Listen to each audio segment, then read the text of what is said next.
1979. Tehran burns beneath the Persian winter sun, streets swallowed by countless millions, a Shah in bitter exile, an Ayatollah descending from a French aircraft like a prophet stepping down from the clouds. The West watches, stunned. Washington's generals calculate. In Moscow, quiet smiles. In the White House, a silence that weighs like lead. An empire 4,000 years old has just changed hands before the eyes of the world. But what was taking shape there was not merely a political revolution. Cut forward, the Strait of Hormuz, turbid boiling waters, drones crossing the sky like steel locusts, ballistic missiles tearing through the stratosphere, tankers in flames, the price per barrel spikes in seconds, red screens on every exchange in the world, sirens in Tel Aviv, sirens in Riyadh, sirens in Doha, voices in Hebrew, Arabic, Farsi, and English braided into a single symphony of panic. An American combat jet explodes over the Gulf. The sea swallows the pilot. The sky swallows the smoke. When the dust settled, 3,000 years of prophecy seemed to stir awake all at once. The words of Jeremiah, of Ezekiel, of Daniel, of John on Patmos, all converging on a single geographic point on the map, a narrow corridor between two ancient lands, a throat of water where the world breathes its black blood. And the echo of that convergence would travel through the centuries ahead like thunder sealed inside a wax-bound scroll. To understand what unfolds on the banks of the Strait of Hormuz, one must go back far before the news cycles, the embassies and the tankers, back to the dust of the second millennium before Christ, when a land called Elam rose between the Iranian plateau and the marshes of Babylon. The Elamites worshipped their gods atop fired brick ziggurats. Their swords were feared, their women were strong. Their writing was ancient, scratched into wet clay beneath the Mesopotamian sun, before Rome, before Athens, before Carthage, already there in that southwestern corner of what we now call Iran, a civilization wrote, calculated, traded, made war, and prayed. The Assyrians feared Elam, the Babylonians negotiated with Elam, and when Susa finally fell under the yoke of Ashur-bani-pal in the mid-7th century before Christ, it was a massacre of such magnitude that the conqueror had it engraved in stone. I razed the holy city, I salted its fields, I desecrated its temples, I carried off its gods as trophies. And yet Elam rose again. The Elamites returned. The land is stubborn. The stones remember. It was over this people that the prophet Jeremiah, centuries later, pronounced a terrible oracle, weighted equally with doom and with hope. In the 4th year of the reign of Zedekiah, king of Judah, around 596 before Christ, the word of the Lord came to the prophet. I will break the bow of Elam. I will scatter the Elamites to the 4 winds of heaven. There shall be no nation to which the fugitives of Elam shall not come. And yet in the latter days I will restore the fortunes of Elam. The prophecy lay resting in its scrolls for more than 2,500 years. Kingdoms rose, empires fell. Persia ascended under Cyrus the Great, that same Cyrus whom Isaiah had called by name 150 years before his birth, declaring that the Lord's anointed would set the Jews free from Babylonian exile. And so it came to pass, in the year 539 before Christ, when Persian armies crossed the walls of Babylon in a single night, and the decree of Cyrus opened the road back to Jerusalem. Daniel, taken captive while still young, saw in a vision a ram with 2 unequal horns, the symbol of the Medo-Persian Empire, dominating the earth from east to west, from north to south. He saw also a shaggy goat coming from the west, not touching the ground, striking the ram between its eyes. That goat was the Greek Empire of Alexander, and among the prophet's words, in the 8th chapter of the book that bears his name, there emerged a detail that for centuries passed nearly unnoticed. Daniel found himself transported in spirit to the fortress of Susa in the province of Elam, beside the river Ulai. There, exactly there, the future of the world would be revealed. The province of Elam today is southwestern Iran. The city of Susa still exists, known in Persian as Shush, and the river Ulai still flows, silent, guarding secrets buried beneath layer upon layer of time.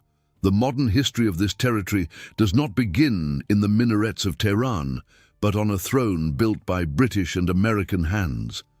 Reza Pahlavi, the last Shah, governed a country the West needed to keep as a vital ally. Oil, geography, a border with the Soviet Union, a bridge between the Gulf and the Caucasus. For Washington, Iran was the cornerstone of the world's energy architecture. But beneath the polished surface of the palace, ancient frustrations seethed. Persian pride wounded by foreign interference, Shia madrasas pulsing with sermons of purity and return, an exiled cleric, Ruhollah Khomeini, writing letters, recording sermons on cassette tapes that crossed the ocean and reached the hands of young men in the bazaar. His words carried the weight of a divine sentence, small, simple, devastating. When the Air France plane landed in Tehran on that 1st of February, 1979, the Ayatollah descended slowly, supported by young guards. He was 76 years old, eyes black as wells, a voice dry as ancient parchment.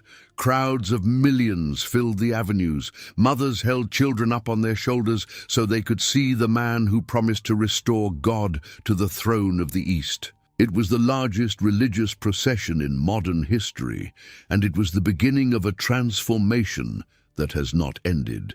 The Shah fell. Blood ran through the streets of Tehran. Embassies were seized. 444 days of American hostages.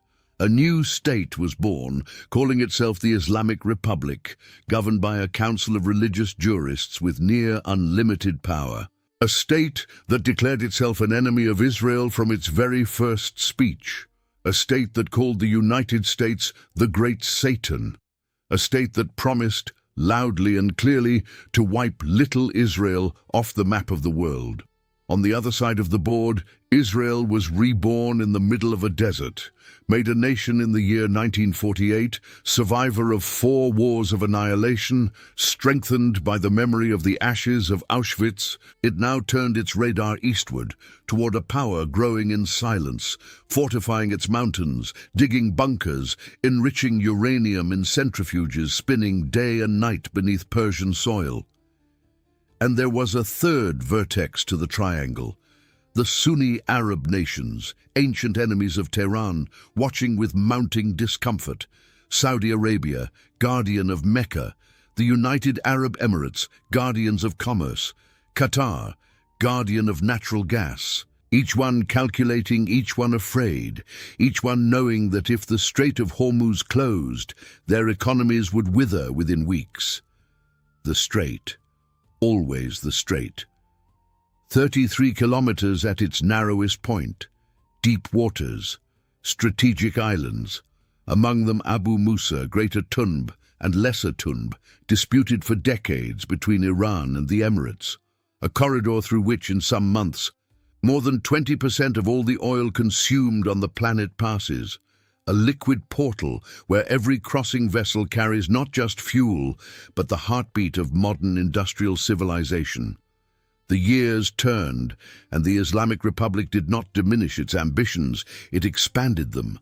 The Iran-Iraq War, fought from 1980 to 1988, claimed around 1 million lives and hardened Persian military doctrine. They learned to survive under sanctions. They learned to manufacture weapons with little. They learned that the world, in the end, would always abandon them, and that the only security was military self-sufficiency. From this crucible emerged the Islamic Revolutionary Guard Corps, a force parallel to the regular army, loyal only to the supreme leader. From it came the Quds Force, commanded by Qasem Soleimani, the man who wove, thread by thread, a network of militias and proxies across the entire Middle East. Hezbollah in Lebanon, armed to the teeth with precision missiles, Hamas in Gaza receiving money and training, the Houthis in Yemen launching drones against Saudi tankers, Shia militias in Iraq, assets in Bashar al-Assad's Syria, tentacles crossing the Fertile Crescent like branches of a single poisoned fig tree. In parallel, the nuclear program advanced. Natanz, hidden in an arid plain, housing centrifuges in silent rows. Fordow, carved into the interior of a mountain, more than 80 meters underground, designed to survive the impact of conventional bombs. Arak, with its heavy water reactor. Bushehr, on the Gulf Coast, operational since 2011. The centrifuges, described by nuclear engineers as cylinders of a few meters spinning at speeds beyond human imagination, faster than jet engines, separated heavy isotopes from light ones in an invisible molecular dance. In tunnels dug over decades, beneath mountains that appeared to sleep, uranium was transforming, slowly, into something capable of lighting cities, or of erasing them. The West reacted. Sanctions were stacked like walls upon walls. In 2015, under President Barack Obama, the Iran nuclear deal was signed, a joint comprehensive plan of action that limited uranium enrichment in exchange for economic relief. 3 years later, in 2018, President Donald Trump withdrew the United States from the agreement. The centrifuges began spinning faster. Uranium enrichment climbed to ever higher levels, 60%. It approached weapons-grade threshold. In January of 2020, an American drone killed Soleimani at Baghdad's airport. The general who wove the web was reduced to ash in an instant. Iran responded with ballistic missiles against American bases in Iraq. The world held its breath. But the greater thunder was still coming. October 7, 2023, Hamas breaches the fences of Gaza. More than 1,200 Israelis are massacred in a single dawn. More than 240 hostages are dragged into the tunnels. The echo of that day reaches every capital in the world within seconds. Israel responds with the fury of a nation wounded to the soul. Hezbollah opens a second front in the north. The Houthis attack ships in the Red Sea. Shia militias in Iraq fire against American bases. The Middle East ignites from one end to the other. The images flood through the networks. Music festivals turned into killing fields. Houses in Kibbutz Be'eri reduced to charred walls. Entire families disappeared. Children in hostage videos. The world within a few hours discovers that the ancient shadow has begun to move again over the Holy Land, multiplied in ferocity. And for the first time in 4 decades, Iran and Israel stop fighting through proxies. They begin to attack each other directly. April 13th, 2024, a night that will enter the military manuals for generations. Iran launches from Persian soil itself a wave of more than 300 drones and missiles against Israel. Attention, you need to prepare now. I've put together exclusive material for those who feel they were meant for something greater, but live surrounded by noise, distractions, and mental overload. This is a 30-day journey that will transform your life. A guided path to shield your mind and prepare for what's coming with daily practices of focus, boundaries, and discipline. Stop negotiating with the noise. Learn to identify distractions before they control you, and strengthen your mind. Also available in an immersive audio version. Over 10,000 readers have already transformed their lives through the 30-day journey. Thousands of people have already started this transformation. People like you who were tired of living in the fog. Ordinary people who decided to stop accepting mental chaos. Look at the top corner of the screen. Do you see that QR code? If you're watching on TV, grab your phone now, open the camera, point it directly at the screen. No app download needed. And when the link appears at the top, just tap it. 3 seconds, and you can already get this exclusive material. If you're watching on your phone, the link to secure your access is pinned at the top of the comments. Just tap it. Take advantage of this limited time offer, this month only. Drones cross Jordan, Syria, Iraq. Cruise missiles fly low. Ballistic missiles rise in arcs of fire. The sky above Jerusalem lights up like the ceiling of a burning cathedral. The defenders of the Iron Dome, of the Arrow system, of fifth-generation fighters, alongside American, British, French and Jordanian aircraft, intercept nearly every projectile. Only a handful of missiles reach Israeli soil, causing limited damage. But the psychological barrier had fallen. The 45-year taboo was broken. Iran had attacked Israel directly. Israel responded with surgical strikes on Iranian soil. Military bunkers were struck. The centrifuges kept spinning. In Isfahan, in Tabriz, in Bandar Abbas, crowds watched state television screens as drones lifted off, chanting slogans, burning flags. In Jerusalem, families held each other inside shelters, listening to the muffled thunder of interceptions. In Washington, the president received updates minute by minute. In Moscow, observers took notes. In Beijing, silent calculators assessed the impact on oil routes. The entire world in a single night became a witness. October 2024, a second round. Approximately 180 Iranian ballistic missiles fly toward Israeli targets. Amateur videos capture the arcs of fire crossing the night sky. Families run for shelters. Sirens wail across the entire strip between the Mediterranean and the Jordan River. Israel responds days later with long-range strikes, hitting Iranian radars, air defense systems, and military infrastructure. And the eyes of the world once again turn to the Strait of Hormuz. Iranian authorities begin openly threatening to close the channel. Small Revolutionary Guard vessels harass cargo ships. Drones circle tankers. Radar sensors on American warships burn at maximum alert. The price per barrel rises. Europe trembles before a winter without energy. China, dependent on Iranian oil, calculates its next moves with glacial precision. And amid the geopolitical chaos, a growing number of scripture scholars turns to the ancient scrolls. And what they find there leaves them in reverent silence. Jeremiah, chapter 49, verses 34 through 39. I will break the bow of Elam. I will bring upon Elam the four winds from the four quarters of heaven. I will scatter the Elamites. I will set my throne in Elam. But in the latter days I will restore the fortunes of Elam. Ezekiel chapter 38.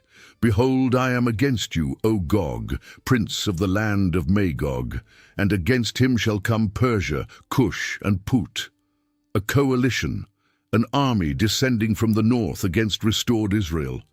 And among the allies, named first among the nations coming from afar, is Persia. Iran. Daniel chapter 11. Kings of the north, kings of the south, battles at the end of days. Visions given to Daniel in Susa itself, on ancient Elamite soil, as though the prophet had been transported to the very stage where the final act would be performed. John on Patmos, in the Revelation, chapters 9 and 16. The sixth angel pours out his bowl on the great river Euphrates, and its water dries up, to prepare the way for the kings from the east, the kings of the east.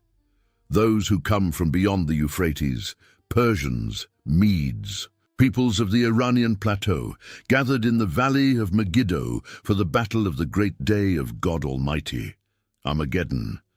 The scrolls speak, the headlines echo, the Strait waits. And between the waves and the sky, between the missiles and the prayers, a single certainty begins to take shape. The pieces of the prophetic board, scattered across more than 2,500 years, seem to be returning, all of them, simultaneously, to their places.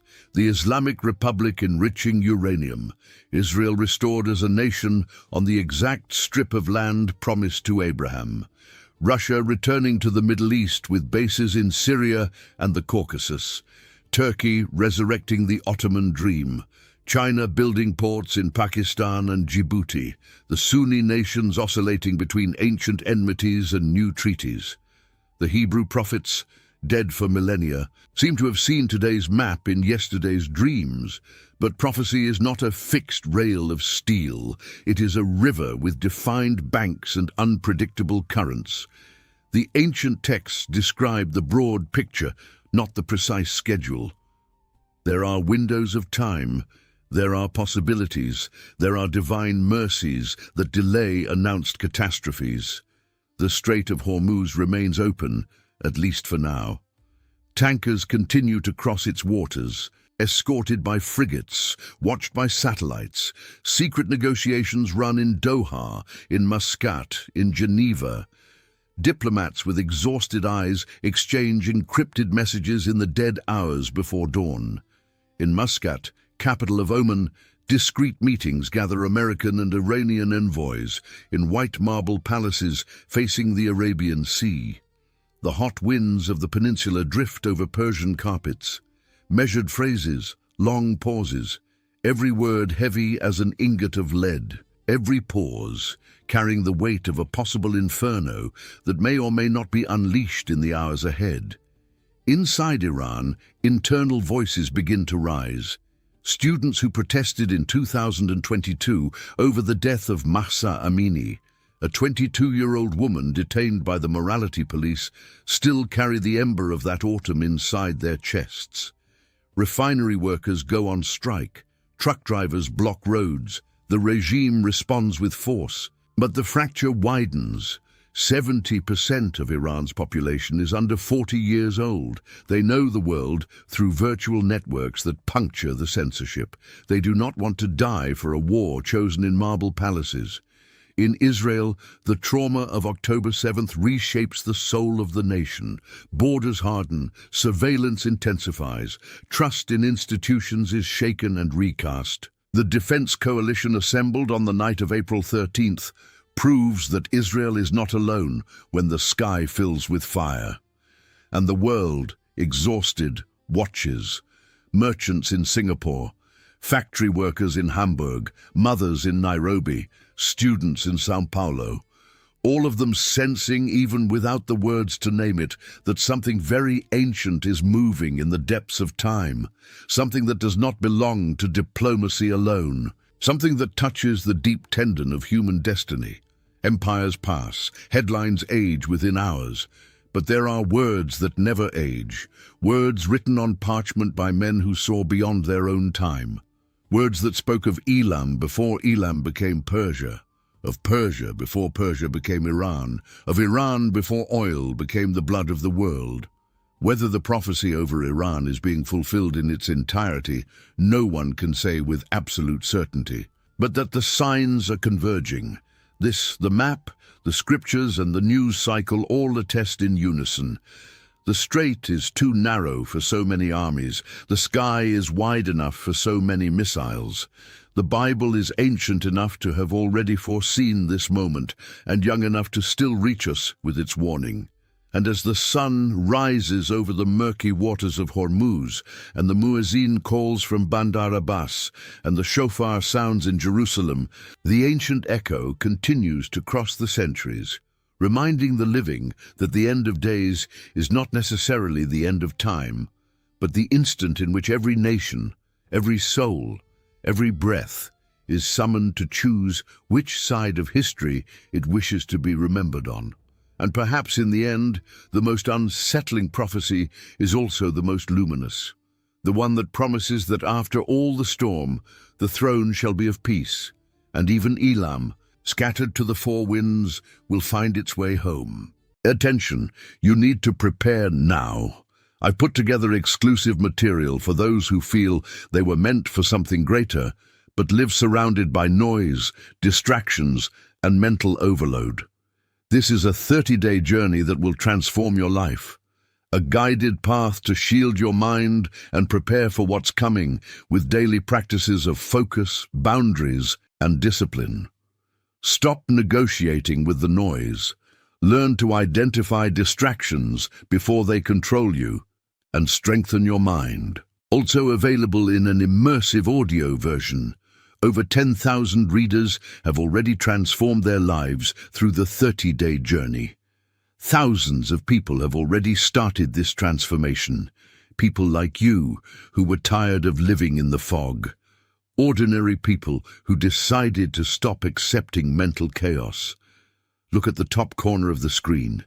Do you see that QR code? If you're watching on TV, grab your phone now, open the camera, point it directly at the screen. No app download needed. And when the link appears at the top, just tap it. 3 seconds, and you can already get this exclusive material. If you're watching on your phone, the link to secure your access is pinned at the top of the comments. Just tap it. Take advantage of this limited time offer, this month only.